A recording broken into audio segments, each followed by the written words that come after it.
الصلاة والسلام عليك يا رسول الله والسلام علیکم یا رسول اللہ وعلى آلك وأصحابك يا حبيب الله الصلاة والسلام عليك يا نبي الله وعلى آلك وأصحابك يا نور الله نويت سنة الاعتکاف۔ موجم کبیر کی روایت ہے کہ اللہ پاک کے پیارے اور آخری نبی رسول ہاشمی صلی اللہ تعالی علیہ وآلہ وسلم نے فرمایا، تم جہاں بھی ہو مجھ پر درود پڑھو، تمہارا درود مجھ تک پہنچتا ہے۔ ایک حدیث پاک میں ہے کہ بے شک تمہارے نام مع پہچان مجھے پیش کیے جاتے ہیں، لہذا مجھ پر احسن یعنی بہترین الفاظ میں درود پاک پڑھو۔ ہم غریبوں کے آقا پہ بے حد درود، ہم فقیروں کی ثروت پر لاکھوں سلام۔ ہم غریبوں کو کوئی منہ لگانے کو تیار نہیں تھا، لیکن غریبوں کے مأوی اور ملجا محبوب خدا صلی اللہ علیہ وسلم نے ہمیں اپنی غلامی میں قبول فرما کر بادشاہوں سے بھی آگے کر دیا۔ آپ پر بے حد درود اور بے حساب درود ہو۔ ہم محتاج لوگوں کی تو ساری دولت اور پونجی ہمارے آقا صلی اللہ علیہ وسلم کی ذات ہے، آپ پر لاکھوں سلام۔ صلو علی الحبیب صلی اللہ تعالی علی محمد وصلی اللہ تعالی علیہ وآلہ وسلم۔ نبی کریم صلی اللہ تعالی علیہ وسلم کی نعت، آپ کی تعریف، آپ کی شان و عظمت، آپ کے مقام و مرتبے کا کما حقہ اندازہ نہیں لگایا جا سکتا۔ جب سے یہ کائنات بنی ہے، نبی پاک صلی اللہ تعالی علیہ وسلم کی تعریف، آپ کا مقام و مرتبہ، آپ کی عزتیں، آپ کا درجات بلند ہوتے چلے جا رہے ہیں۔ اللہ تبارک و تعالیٰ نے بے شمار کتابیں اور صحیفے آسمان سے نازل کیے، کوئی کتاب کوئی صحیفہ ایسا نہیں تھا کہ جس میں حضور صلی اللہ تعالی علیہ وسلم کی تعریف نہ ہو اور حضور صلی اللہ علیہ وسلم کا نام نہ ہو۔ تمام کتابوں میں، تمام صحیفوں میں حضور صلی اللہ علیہ وسلم کی نعت۔ کم و بیش 1,24,000 انبیاء کرام حضور سے پہلے دنیا میں تشریف لائے، کوئی نبی ایسا نہیں تھا کہ جس نبی نے اپنی امت کے سامنے حضور صلی اللہ علیہ وسلم کی شان و عظمت کو بیان نہ کیا ہو۔ تمام کے تمام انبیاء کرام اپنی مجلسوں میں حضور صلی اللہ علیہ وسلم کی تعریف کرتے تھے، حضور صلی اللہ علیہ وسلم کی شان و عظمت بیان کرتے تھے، اور پھر اپنی امت سے یہ وعدہ لیتے تھے کہ جب وہ اللہ کے حبیب آخری نبی دنیا میں تشریف لے آئیں تو تمہیں ضرور بالضرور ان پر ایمان لانا ہے۔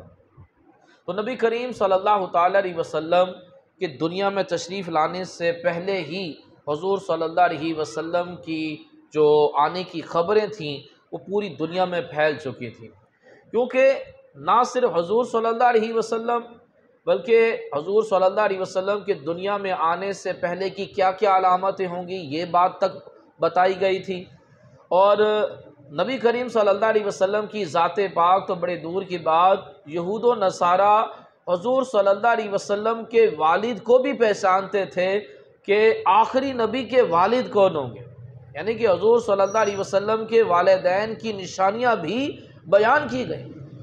حضرت عیسیٰ علیہ السلام اپنے حواریوں میں حضور صلی اللہ علیہ وسلم کی شان بیان کر رہے تھے، تو حواریوں نے کہا کہ جس نبی علیہ السلام کی آپ شان بیان کر رہے ہیں، کیا وہ نبی آپ سے افضل ہیں؟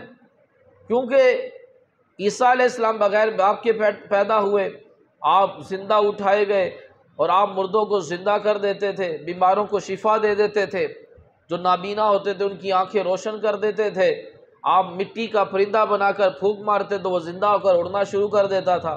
تو حواریوں نے سمجھا کہ سب سے افضل اور اعلیٰ نبی جو ہیں وہ عیسیٰ علیہ السلام ہیں۔ تو حواریوں نے کہا کہ جس نبی کی آپ تعریف کر رہے ہیں کیا وہ آپ سے بھی افضل ہیں؟ تو عیسیٰ علیہ السلام نے فرمایا کہ وہ اللہ کے حبیب آخری نبی اگر وہ دنیا میں تشریف لے آئیں، میں ان کی نعلین، ان کی چپلوں کے تسمے باندھوں تو یہ میرے لیے سعادت کی بات ہوگی۔ یعنی کہ اتنے جلیل القدر نبی کہ جن کا لقب روح اللہ ہے، اور جو مردے زندہ کر دیا کرتے تھے، جو بغیر باپ کے پیدا ہوئے، وہ کہتے ہیں کہ میرے لیے حضور صلی اللہ علیہ وسلم کے تسمے باندھنا یہ میرے لیے بڑی سعادت کی بات ہوگی۔ تو بڑے بڑے انبیاء کرام حضور کی نالین اٹھانے کو، حضور کی جوتی اٹھانے کو بڑی سعادت سمجھتے ہیں۔ تو حضور صلی اللہ علیہ وسلم کی اتنی تعریف ہوئی اور ایسے آپ کی شان و عظمت بیان ہوئی کہ روز روشن کی طرح سب کو معلوم تھا کہ حضور صلی اللہ علیہ وسلم کا ظہور کب ہونا ہے اور حضور صلی اللہ علیہ وسلم کے والد گرامی بھی کون ہیں۔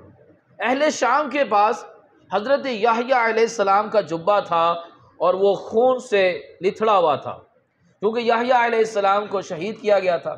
بنی اسرائیل والے 70,000 کم و بیش انبیاء کرام کو شہید کر چکے تھے۔ اب ان کا ارادہ تھا کہ جو آخری نبی تشریف لائیں گے ہم نے ان کو بھی شہید کرنا ہے۔ تو ان کے پاس یحییٰ علیہ السلام کا جبہ تھا اور ان کی کتابوں میں لکھا تھا کہ جس دن اس کرتے میں سے خون کا قطرہ ٹپکے گا اس دن حضور صلی اللہ علیہ وسلم کے والد کی ولادت ہوگی۔ حضور کے والد حضرت عبداللہ رضی اللہ تعالیٰ عنہ کی ولادت ہوگی۔ تو ایک دن وہ آیا کہ اس جبے میں سے یحییٰ علیہ السلام کے جبے میں سے کرتے میں سے خون کا قطرہ ٹپکا۔ تو اہل شام میں نے وہاں پر یہود رہتے تھے، انہوں نے 90 یہودی روانہ کیے حضور صلی اللہ علیہ وسلم کے والد صاحب کو قتل کرنے کے لیے، کہ اس سے پہلے کہ وہ نبی دنیا میں تشریف لائیں، ان کے تشریف لانے سے پہلے ان کے والد ہی کو قتل کر دیا جائے تو وہ دنیا میں تشریف ہی نہیں لا سکیں گے۔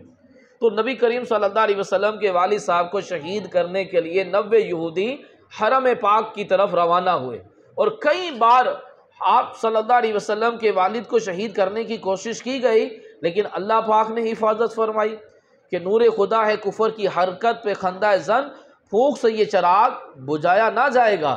تو ایک مرتبہ حضور صلی اللہ علیہ وسلم کے والد حضرت عبداللہ رضی اللہ تعالیٰ عنہ جنگل کی طرف گئے، تو یہودی جنگل کی طرف روانہ ہوئے کہ ان کو تنہائی میں دھوکے سے ہم ان کو قتل کرنے میں کامیاب ہو جائیں گے۔